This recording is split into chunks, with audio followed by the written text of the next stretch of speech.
Juli Busken, or Julie as she was called, had a lifelong passion of becoming a ballerina. She lived in Oklahoma City, Oklahoma. She was born and raised in Benton, Arkansas, and moved to Oklahoma to obtain her bachelor's degree in dance at Oklahoma University. On top of attending college, she worked at the university's golf course. Julie aspired to open a dance studio and teach children to dance after graduating from college. Julie was said to be well-liked and to have a large social circle at school. She had a great deal of talent as well. She had a bright future ahead, and it was tragically cut short. On the evening of December 19, 1996, Julie and her friend Ryan James went to his grandparents' house. Earlier in the day, Ryan and Julie worked together at the golf course, and after dinner at his grandparents', they watched a movie. Julie stayed at their house until 10 p.m., then left to hang out with some of her other friends at one of their houses. While spending time with her friends, they exchanged Christmas gifts and played Monopoly. After finishing up, Julie said goodbye to her friends because she would be moving back home the following day. Her roommate Megan was at the house that evening and needed a ride to Will Rogers Airport at 5 o'clock the following morning. Julie's term at college had just finished.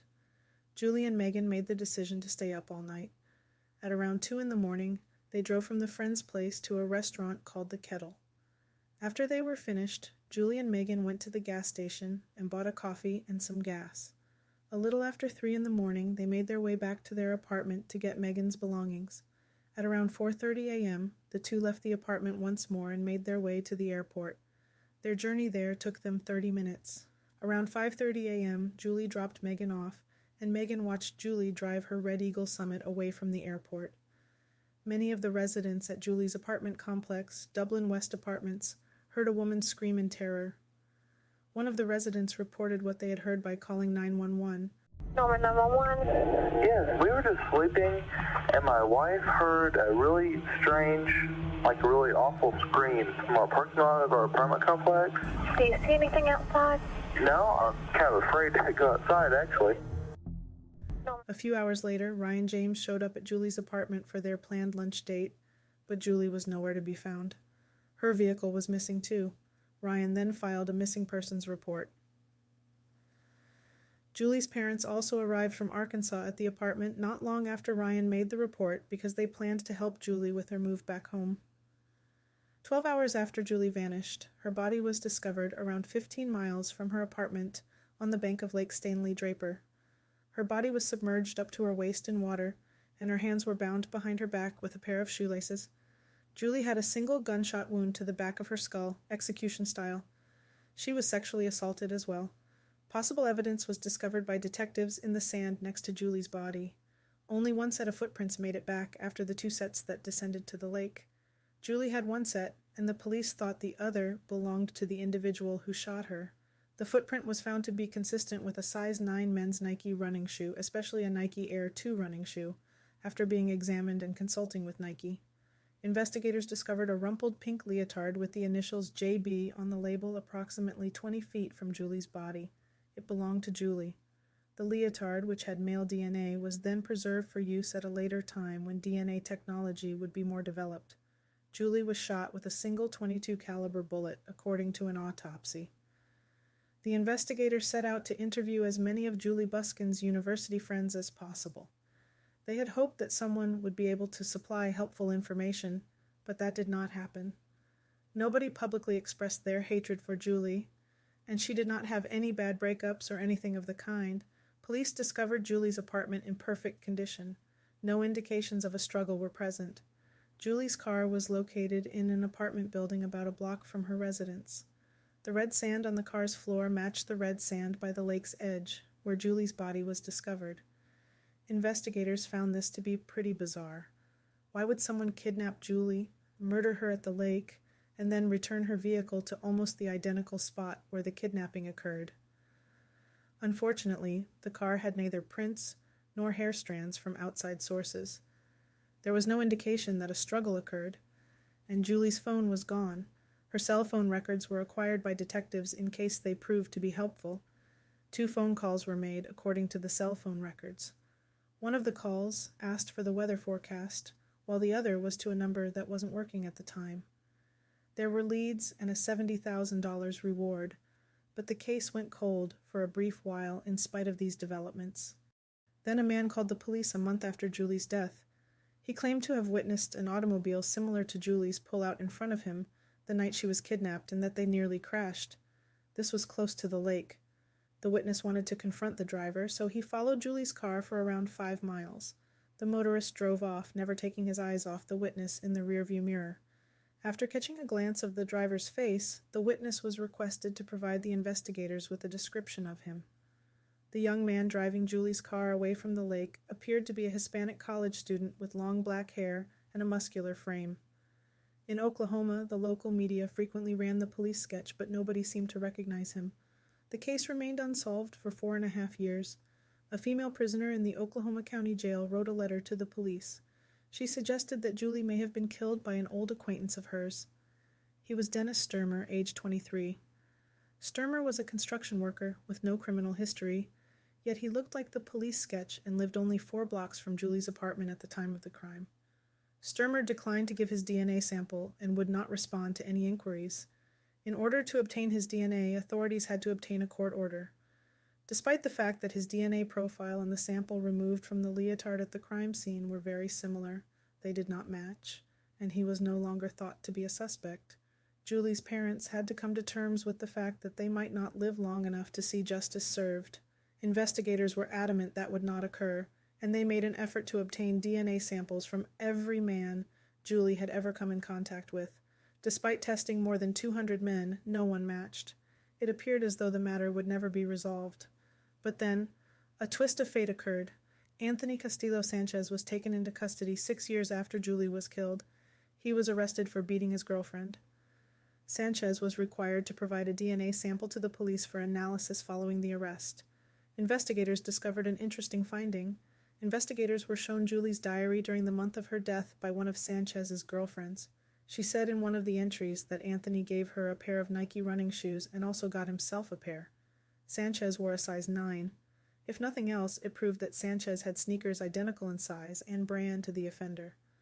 Juli's phone number was just 1 digit off from the cell phone number of one of Anthony's former partners. It's probable that Sanchez tried calling the ex from memory after Juli's death, but mistyped 1 digit. In their rented home, Sanchez and his father had an odd practice of shooting .22 caliber firearms against the wall. A bullet was retrieved by investigators from the residence. It was found that the gun used to shoot Juli was the same one from which the bullet came. The .22 caliber firearm with the unique grooves on the rounds were manufactured by only 6 makers. The evidence against Anthony was not looking good. At last, in 2004, the male DNA discovered on Juli's leotard was compared with Anthony Sanchez's DNA. A match was made.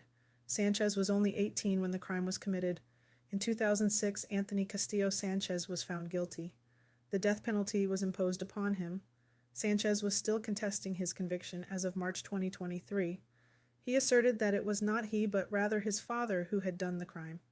In April 2022, his father, Glenn Sanchez, committed suicide. It was reported that he told his girlfriend that the DNA belonged to him all along, but investigators had previously considered the possibility that the DNA did not actually belong to Glenn Sanchez. Closure finally came to Juli's family on September 21st, 2023. Anthony Sanchez was put to death by lethal injection at the Oklahoma State Penitentiary. Lynda Rosemary Mann was 15 and a resident of the small Leicestershire village of Narborough in 1983. She had been babysitting for a local family in the village on November 21st. She was, in many respects, an ordinary teenage girl. Her parents and neighbors became worried when she didn't come home as planned because she wasn't supposed to be working very late that evening. They immediately began to search for her. Unfortunately, Lynda's body was discovered the following day, ending their hunt. It seems that Lynda was walking home when she chose to take an alternate route along a secluded trail referred to as the Black Pad. It was on this path that she was allegedly ambushed, sexually assaulted, and strangled. With no witnesses and only a semen sample discovered on Lynda's body, the police in 1983 had very little forensic evidence or leads in the case.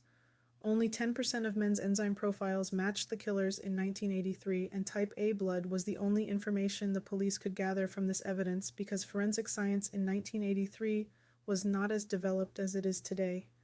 or even by the end of the 1980s. Dawn Ashworth, a 15-year-old student, started walking home from her friend's house in the Leicestershire village of Narborough. Dawn lived in the nearby village of Enderby, a few minutes' walk away, and chose to take a shortcut along a footpath known locally as 10-Pound Lane. Then she was gone. Dawn's body wasn't discovered until 2 days later, strewn with twigs, branches, and ripped nettles in the corner of a nearby field.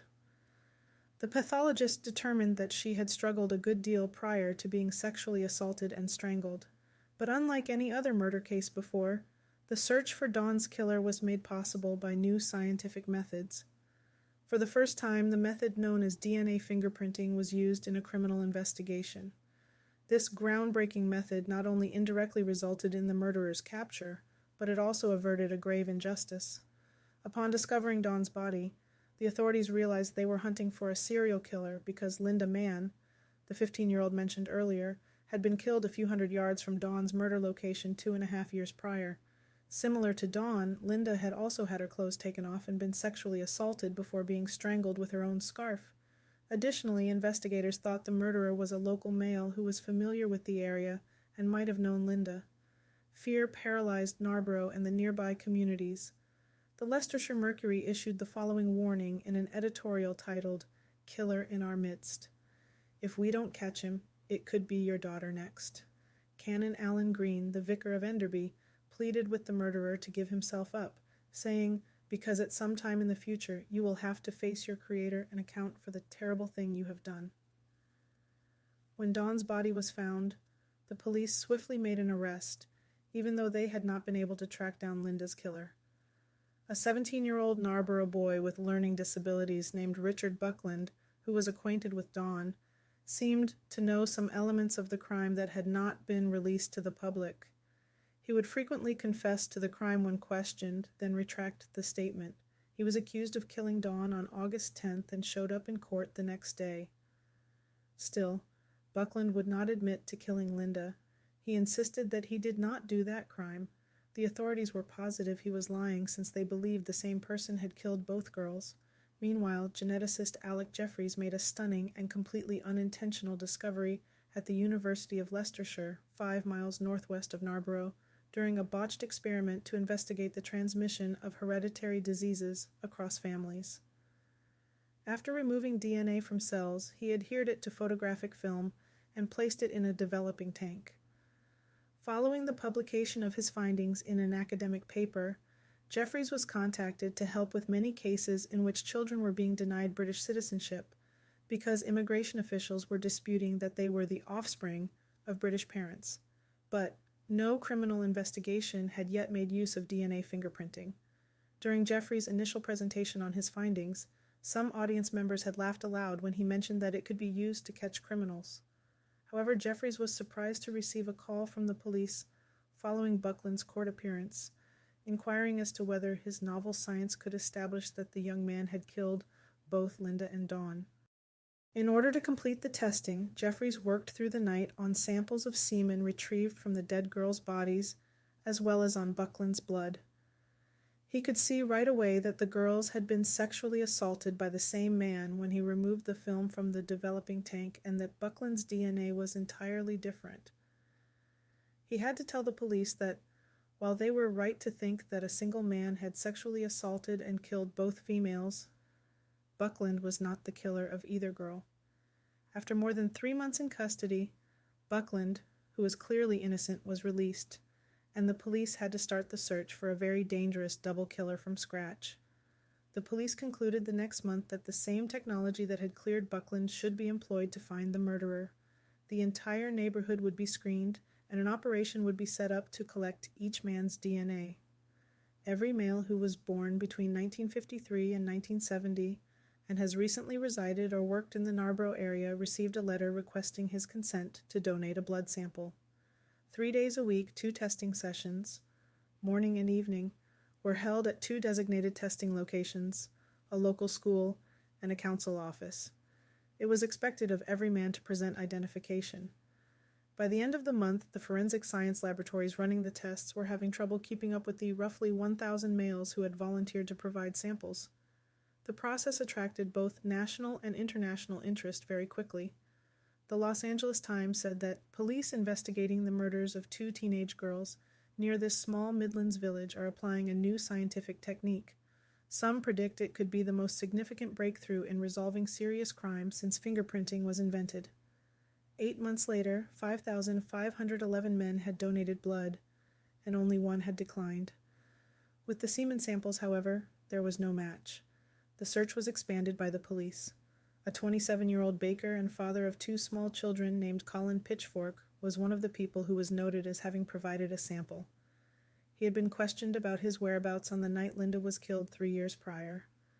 He had accurately stated that he had been taking care of his young son. Over a year after Dawn's murder, in August 1987, Pitchfork's co-worker Kelly was enjoying a pint in a Leicestershire bar with a few pals. When the topic of Pitchfork came up, Kelly admitted that he had been pretending to be him so that he could take the blood test in his place. Kelly clarified that Pitchfork had requested this favor because he had already completed the exam on behalf of a buddy who had been found guilty of indecent exposure in his youth. After manipulating his passport to include Kelly's photo, Pitchfork drove him to the school's testing facility and waited outside while a blood sample was obtained. This exchange was reported to a local police officer 6 weeks later by one of the patrons in the pub. Kelly was taken into custody right away, and Pitchfork was in police custody by the end of the day. "Why Dawn Ashworth?" a detective questioned after reading him his rights.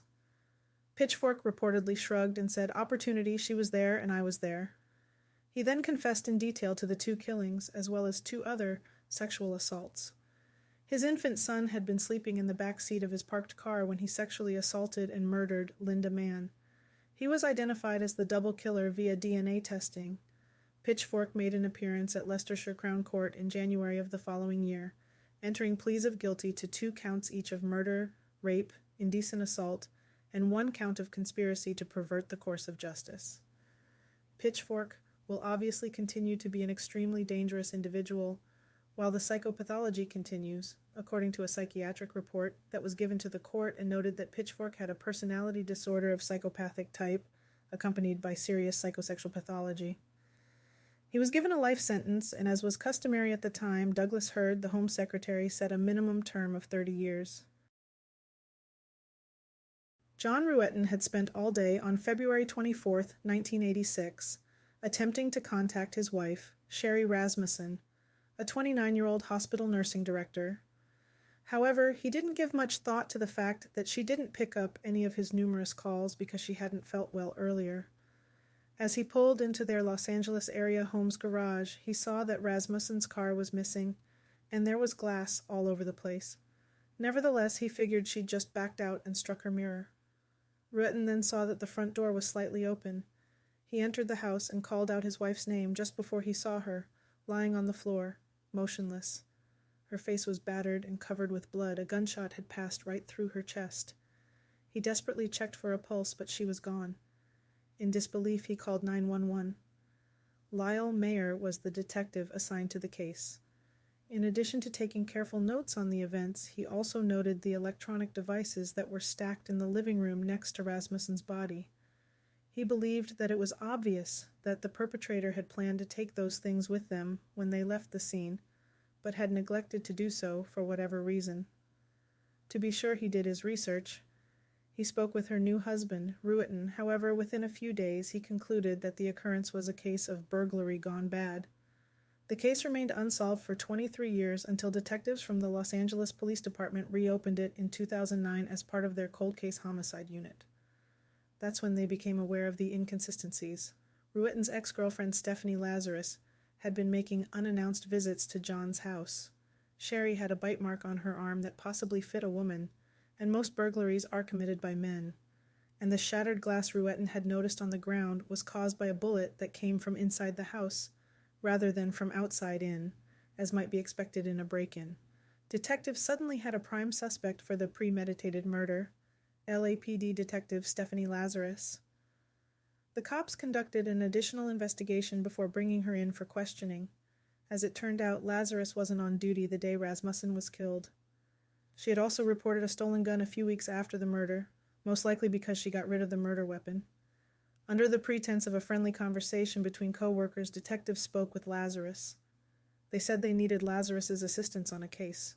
Even when asked about rumors that she had confronted Rasmussen out of jealousy over her relationship with John, she gave evasive answers about how well she knew or remembered John Ruetten or his wife. Ruetten and Lazarus had met as students at UCLA in the 1970s, and though the two dated casually for a few years after graduating, he never considered Lazarus his girlfriend. However, since they already had a positive match to her DNA, they didn't require her confession. Stephanie Lazarus was sentenced to 27 years to life in prison in 2012 after she was found guilty of murdering Sherri Rasmussen.